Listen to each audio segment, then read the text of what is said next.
Alright, welcome back to the channel, guys, and in today's video I'm going to be putting the floor pan in, and I was going to get cutting the floor pan out, but yeah, it just went horribly. The air compressor didn't pump out enough airflow basically here to keep my cutoff wheel running, and it took me maybe 4 hours to do because I just didn't have the right air compressors to work because I was so used to the shops thinking it'd be better. And I ended up just getting it cut out, and I just grind it down where I'm gonna put my adhesive stuff, well, my epoxy and all that stuff. So that's pretty much where I am. So I figured I would just let you guys in on what I did when the camera wasn't rolling because I didn't feel like filming all that. So basically that's that. So let's get right into this.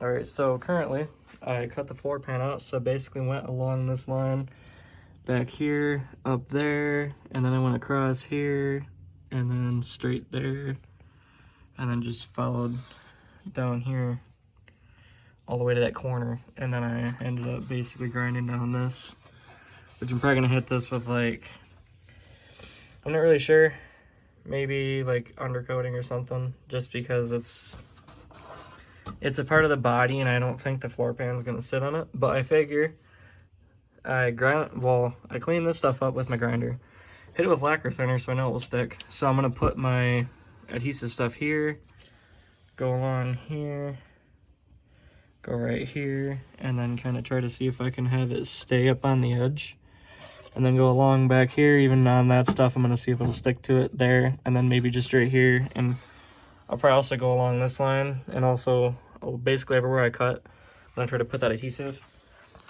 And I gotta hit the floor pan with lacquer thinner where it's gonna sit and hope that it sticks pretty good. I'm gonna basically lay it down and then let it sit for about a day, and then maybe hit it with primer, all that other stuff, and just get it ready. So I just basically test fitted the floor pan, and I see that it fits nicely. It sits up in there nicely, just to know how this is gonna sit.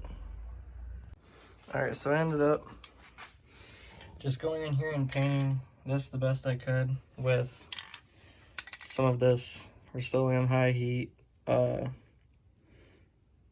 renews grills, wood stoves, and more. Well, that means it works for a Jeep, right?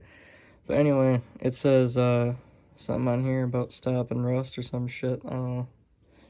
But you know, it should. Oh yeah, stops rust right there. So you know it works, right? But yeah, just something to basically cover that up and just try to help it out, you know. Showing you quickly, I went through and I laid that shit on thick all around on the surface. So now we're gonna lay it in there. All right, so I got it in and I laid the floor pan on, and I just tried to take the gun and go along wherever I could to try to get it underneath the best I can. But I just took this oil jug real quick and put it on there just so I can have weight on it. But I think it'll work pretty good. Seems to be holding pretty nicely. And also, before I forget, I gotta show you guys something quick that I did. So, I bought these, which are seats out of a old Jeep Cherokee XJ, which would be much more comfortable than the other seats that I had, because I rode in my buddy Austin's Cherokee one time when the Jeep broke down and left me stranded up north. Weird, never thought that would happen, right? But anyways, and I was surprised on the ride home how comfortable it was. And I'm like, if I had seats like that in the JK, it would be pretty nice. So I bought some. I took the actual seat brackets off of this, so it's just the seat and the seat frame basically. And I'm going to make this work on the JK track and fit in on the JK seat mount. And this isn't going to be a project where I show you everything that I do. Like, I show you like the fabrication and all that, because I'll be real with you, I have a plan of how I'm going to do it, but of course I don't really know exactly how it's going to go. So I figure I'll just do it, and then I'll just tell you how I did it. So that way, if you want to do it to yours, more than welcome. You just gotta find yourself some seats like these that I picked up off Marketplace this morning for 125 bucks, and go to town and, you know, make your build unique.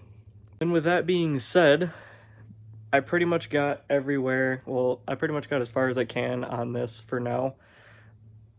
Because I got this in, I got that on there for weight, and it's doing pretty good. It seems like it's probably about an hour has gone by since I put this in, because I've just been kind of dicking around with other nonsense.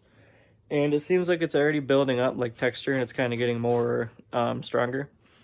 And I think it's going to be pretty solid. My buddy Bob from work said that he did that to his, and it's like basically seems like you welded it. And I got buddies from body shops, and they all like say it's pretty good, so it should work pretty nicely. So once again, I'll let you guys know how that goes, which we will see in a video, probably the next one that I upload for the series. And you know, hopefully it works out, because I don't want to weld it. I don't know how to weld sheet metal. I don't want to learn either on this cheap. I'd rather learn on like a piece of sheet metal, you know, but whatever. So I'm just going to leave it at that. Hope you guys enjoyed the video, and hit like and hit subscribe for more, and follow this build along, because it's going to be pretty awesome when I'm done.